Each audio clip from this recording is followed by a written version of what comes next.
Assalamualaikum warahmatullahi wabarakatuh. Waalaikumsalam warahmatullahi wabarakatuh. Salam sejahtera untuk kita semua, sahabat channel Papindo. Apa kabar semuanya? Apa kabar juga Pak Ketua?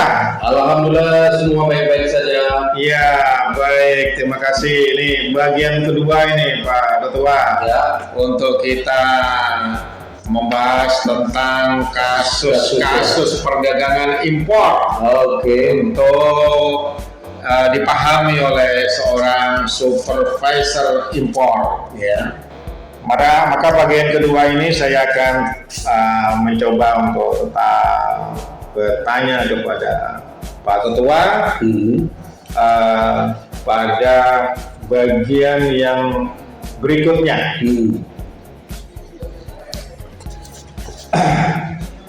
Ini pertanyaan berikut, Ya. tentang seorang supervisor ekspor. Dalam kegiatan di bidang ekspor itu menyangkut apa saja itu, Pak? Ya, ini begini ya. Tadi kita bahas tentang impor. Tapi nggak apa-apa. Ini terkait dengan impor juga kita bahas, tapi ekspor juga kita bahas, ya. Jadi terkait tugas-tugas supervisor ekspor itu ya, itu kan. Jadi adalah pertama tugasnya mengevaluasi tugas-tugas staf, ya, di bidang ekspor, ya, tugasnya. Nah, kemudian mengurus persiapan dokumen, nah ya, termasuk proses high school dan peraturan-peraturan ekspor yang ada di dalam dokumen. Terus kemudian membantu operation manager dalam tugas-tugas operasional. Nah, inilah tugas-tugas seorang supervisor ekspor. Sedangkan untuk membuat letter of credit itu bukan tugasnya supervisor ekspor. Nah, ya, membuat letter of credit Pak Bagus itu bukan tugas seorang supervisor ekspor. Iya. Oke. Nah, kalau ini pertanyaannya saya ganti misalnya itu supervisor ekspor menjadi supervisor impor, boleh nggak ya? Nah, boleh. Itu ya. Ya. Oke. Nah, misalnya di sini ada analisa beban kerja dari staf di bidang impor. Perlu disusun dan dievaluasi oleh seorang supervisor impor. Ya. Adapun yang bukan manfaat dari analisis jabatan beserta dengan beban kerjanya pada staf impor, ini kira-kira apa yang kira-kira tidak termasuk menjadi beban kerja daripada analisis supervisor impor ya? Ya, jadi begini, tugas seorang supervisor impor itu menjadi bahan evaluasi dari atasannya, ya. Jadi kalau dia berprestasi terkait dengan semua job description-nya itu menjadi tugas beban kerja seorang supervisor import apabila melihat jabatan pekerjaan seorang staf import, ya. Kemudian tugas seorang supervisor import adalah bagaimana melihat pekerjaan staf import itu sesuai dengan standar kompetensi dan persyaratan jabatan yang dijalankan oleh seorang staf import. Nah, itu tugasnya. Kemudian menyusun indikator kinerja, nilai dan peringkat jabatan seorang staf import. Itu termasuk sebuah pekerjaan staf import, ya. Yang bukan termasuk dalam analisa beban pekerjaan seorang supervisor import adalah bagaimana karyawan staf itu menjadi disiplin atau tidak? Ya, itu bukan termasuk kompetensi seorang supervisor. Oke. Namun misalnya seorang supervisor impor bertanggung jawab dalam mengkoordinasikan para staf impor, maka ini sebuah pertanyaan misalnya ya, jika Anda ditempatkan sebagai supervisor impor, kualitas anak buah seperti apa yang Anda cari jika Anda menginginkan para staf impor yang bisa bekerja sama dalam tim? Ini menyangkut kriteria staf impor. Iya. Itu seperti apa itu? Apa yang paling tepat lah intinya? Iya. Jadi seorang supervisor impor itu harus bisa mengadaptasi atau berkoordinasi dengan timnya. Ya, karena dia melakukan koordinasi dengan semua staf-staf yang ada di bawahnya. Nah, untuk memastikan siapa yang cocok layak untuk menjadi staf impor yang di bawah koordinasinya, maka pertimbangan yang paling pasti harus diambil seorang supervisor impor adalah kemampuan untuk cepat beradaptasi dengan lingkungan kerjanya. Oke. Itulah yang dicari oleh supervisor impor untuk staf impor bekerja dengan dia. Ya. Maka kuat untuk cepat beradaptasi dengan lingkungan kerja. Nah, lalu kemudian misalnya untuk evaluasi kinerja dari para staf impor dilakukan untuk tujuan umpan balik atas kinerja masa lalu para staf impor yang berguna untuk meningkatkan produktivitas di masa mendatang. Iya. Nah, misalnya yang bukan termasuk merupakan fungsi dari evaluasi kinerja itu apa kira-kira? Nah, jadi begini, seorang supervisor impor dia akan ada melihat umpan balik kinerja dulu para staf impor yang di bawah koordinasinya. Contoh tugas dia misalnya memperbaiki kinerja performa dari terkait staf-stafnya, kemudian memberi masukan kepada staf apabila ada masalah atau kegiatan-kegiatan di bagian kerja staf, terus membantu memberi pengembangan perencanaan pekerjaan untuk staf impor. Nah, untuk hal ini itu kerja-kerja yang harus dilakukan oleh supervisor impor. Yang bukan pekerja dia adalah bagaimana membahas program kerja di bidang impor di masa yang akan datang. Itu bukan tugas dia. Oh gitu. Ya, karena itu adalah tugasan atasannya. Oh, ya. Siap.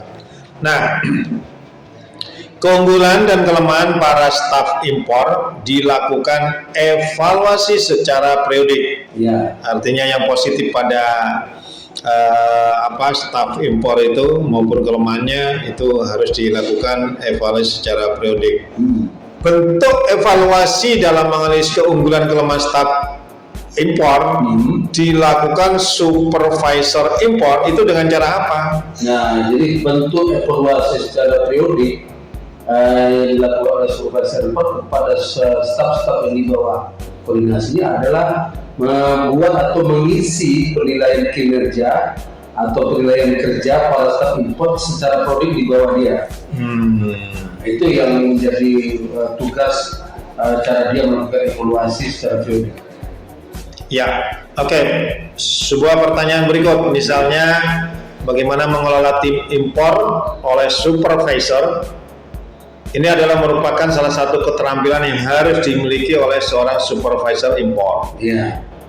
Langkah dalam membangun efektivitas kinerja staf impor dalam teamwork itu apa, Pak?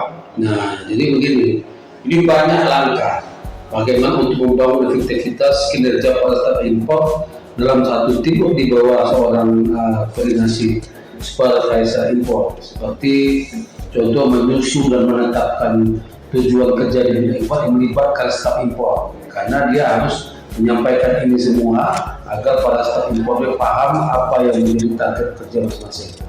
Kemudian mengevaluasi kerja kerja dilakukan oleh staf impor.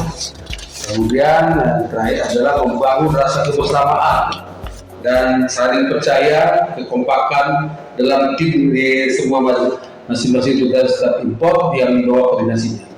Oke, Pak. Nah, sekarang saya coba untuk beralih dengan bahasan yaitu mengidentifikasi pemasok barang impor. Ya. Nah, misalnya pertanyaannya begini, cara pemerintah dalam menentukan jumlah kebutuhan barang yang akan diimpor, maka dapat dilakukan dengan cara apa saja? Nah, begini, kebijakan pemerintah biasanya untuk melakukan bagaimana cara kebutuhan yang harus diimpor satu barang, maka kita akan melihat cara mengidentifikasikan jumlah permintaan barang di negara kita, jadi kita sebagai negara importer gitu kan, kemudian dikurangi produksi dalam negeri terhadap barang tersebut. Dan kemudian dikurangi jumlah barang impor barang yang ada tersebut yang sudah ada di Indonesia. Itulah caranya pemerintah untuk menentukan jumlah kebutuhan barang impor yang harus diimpor di Indonesia. Oke, lalu kemudian cara menentukan jumlah kebutuhan bahan baku impor suatu perusahaan dalam rangka mendukung pembuatan produk barang jadi atau barang setengah jadi, itu apa Pak? Nah, begitu juga kalau kita bagaimana cara menentukan jumlah kebutuhan bahan baku impor untuk suatu perusahaan, maka perusahaan itu harus mengidentifikasi dulu jumlah permintaan pelanggan yang diminta kepadanya, dikurangi jumlah produksi yang sudah ada dan disesuaikan dengan kemampuan model perusahaan untuk bisa mengimpor sesuai dengan permintaan tadi. Oke. Sementara misalnya ada contoh kasus, apa sih kira-kira faktor-faktor yang mempengaruhi permintaan kebutuhan barang impor pakaian muslim misalnya? Apa saja itu? Nah, ini terkait dengan fenomena kebutuhan dan tren-tren tren-tren model terkait dengan kebutuhan impor khususnya pakaian muslim misalnya gitu ya. Itu faktor-faktor yang mendukung banyaknya permintaan itu adalah berapa banyak jumlah gender terkait dengan pemakaian barang muslim itu, jumlah penduduknya berapa, usianya yang memakai pakaian itu berapa, supaya kita tahu budaya cara budaya untuk memakai pakaian muslim itu bagaimana, terus daya beli terkait para pemakai itu di usia atau modelnya itu bagaimana tingkat daya belinya, terus pada musim-musim kapan aja tuh barang-barang muslim itu pakaian muslim itu biasa dibeli, bahkan menjelang Idul Fitri, Idul Adha atau perayaan Islam, ya kan? Terus bagaimana juga kita melihat faktor-faktor dari aturan pemerintah terkait impor pakaian muslim. Nah, kemudian kita lihat selera tren ya, itu fashion ya kan, selera model-model selera yang muncul kekinian. Dan yang terakhir adalah ketentuan tentang nilai tukar rupiah dengan barang yang kita impor. Oke, lalu kemudian kalau misalnya kita mau mencari calon pemasok barang impor, itu kira-kira apa saja yang perlu diverifikasi?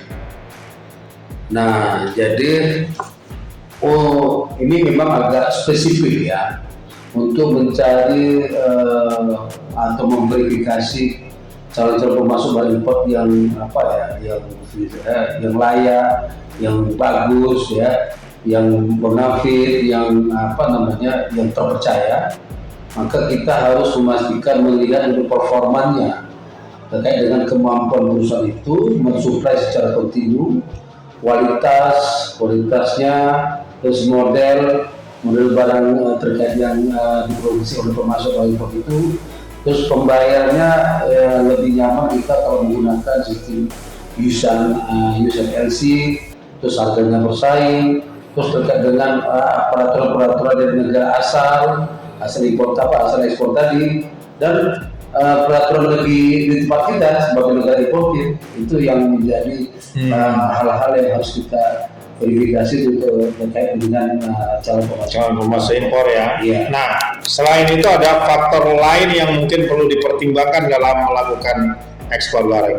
Apa saja itu yang perlu dipertimbangkan? Nah, itu kan sudah jelas ya. Nah, faktor-faktor lain yang harus dipertimbangkan Pak Agus terkait dengan melakukan importasi barang adalah peraturan di negara eksportir ya, sebagai pemasok barang impor kita tadi, terus peraturan di negara kita terkait dengan barang tadi itu, kemudian harga yang dijual oleh produsen dari negara asal, kualitas barangnya, terus model barangnya, kemampuan supply dari mereka apakah tepat waktu atau tidak, dan kemudahan fleksibilitas cara pembayaran, dan terakhir adalah biaya transportasinya efisien dan efektif. Oke. Nah, kalau kita hendak mau mendapatkan pemasok barang impor, kira-kira melalui sumber apa saja itu yang kita harus perhatikan? Nah, jadi biasanya kalau kita lihat itu kita bisa berkunjung ke sentra industri ya, atau di mana ada expo perdagangan ya, atau trade expo. Kemudian kita juga bisa melihat melalui website terkait barang itu di Google, atau begitu juga untuk melihat perbandingan harga dari masing-masing pemasok ya. Kemudian bisa juga kita melihatnya melalui marketplace atau melalui komunikasi online yang ada di dalam website tadi, atau di dalam marketplace yang ada di Facebook. Oke. Nah, hal-hal yang tentunya harus ada yang perlu kehati-hatian dalam hal ini ya. Maka perlu dilakukan langkah-langkah untuk memilih pemasok yang berkualitas. Ya. Itu kira-kira apa hal-hal yang perlu diperhatikan? Ya, ini pertanyaan Pak Bagus juga mantap ini. Jadi untuk yang langkah-langkah yang harus diperhatikan itu ya, pertama memastikan pemasok itu jelas alamatnya ya, supaya bisa kita memvalidasinya. Kemudian kontraknya yang kita buat antara kita dengan perusahaan produsen ya. Kemudian kita lihat juga bagaimana feedback rekam jejak perusahaan itu dari konsumen ya, terkait penggunaan barang impor itu yang sebelum-sebelumnya. Nah, yang kemudian adalah ketersediaan barang yang bisa dipasok oleh pemasok tadi. Terus kondisi produknya, dan terakhir adalah bagaimana kecepatan atau ketepatan pengiriman dari perusahaan pemasok tadi. Mantap. Nah, ini sekarang terakhir Pak. Ya. Saya mau nanya tentang bagaimana menghitung biaya impor. Oke ya. Nah, sekarang misalnya adalah saya mau nanya penentuan tarif biaya masuk barang impor berdasarkan persentase dari harga barang impor. Itu disebut apa itu istilahnya? Nah, ini biasa dikenal di dalam tarif berdasarkan peraturan kepabeanan atau peraturan menteri keuangan. Kalau tarif biaya masuk berdasarkan persentase itu dinamakan tarif ad valorem itu Pak. Bukan tarif spesifik tapi tarif ad valorem. Nah, sementara kalau misalnya yang dipakai untuk dasar penghitungan biaya masuk dalam rangka impor itu berdasarkan apa? Nah, jadi biaya masuk itu kan hitungannya ada persentase, ya kan? Nah, seperti kita sebutkan tadi kan itu kan? Itu perhitungannya berdasarkan nilai pabean. Nah, nilai pabean itu Pak. Oh, gitu ya. Nah, contoh kasus misalnya dalam menghitung biaya masuk dalam rangka impor. Ya. Jika misalnya importer menutup asuransi barang di dalam negeri, maka nilai asuransi dalam penghitungan biaya masuk itu apa Pak? Jadi gini. Gimana itu penjelasannya? Iya, ini bagus ini pertanyaan bagus ini. Ini karena terkait dengan bagaimana melakukan penghematan biaya, gitu kan? Iya. Nah, jadi kalau kita mengimpor barang ya, dalam menghitung biaya masuk item asuransinya kita bayar di dalam negeri ya, bukan asuransinya dibayar untuk perusahaan asuransi luar negeri. Maka perhitungan biaya masuknya nilai asuransi itu dianggap nol. Oh, gitu ya. Nah, atau ditiadakan.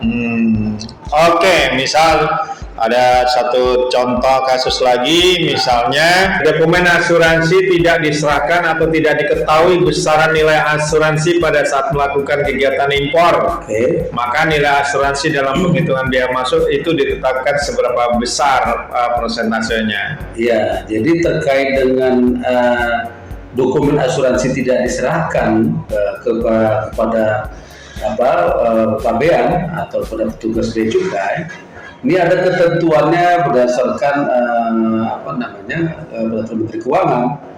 Ini dihitung berdasarkan nilainya adalah 0,5% dari nilai CFR. 0,5% dari nilai CFR. Itu nilai untuk asuransi yang tidak diserahkan atau tidak diketahui besaran nilai asuransinya. Oke, nah ini terakhir saya bertanya sama Pak Ketua nih. Ya, Bagaimana penghitungan biaya dalam rangka impor barang?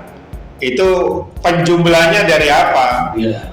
Jadi gini, terkait perhitungan biaya dalam rangka impor, kita harus memastikan dulu ya biaya importnya ya, biaya import terkait barang tersebut ya, biaya semua terkait dengan impor ya, dari dari nilai impor, pajak dalam rangka impor, itu termasuk nilai pabean yang dimasuk kan, kemudian landed cost, itulah yang termasuk perhitungan biaya dalam rangka impor barang.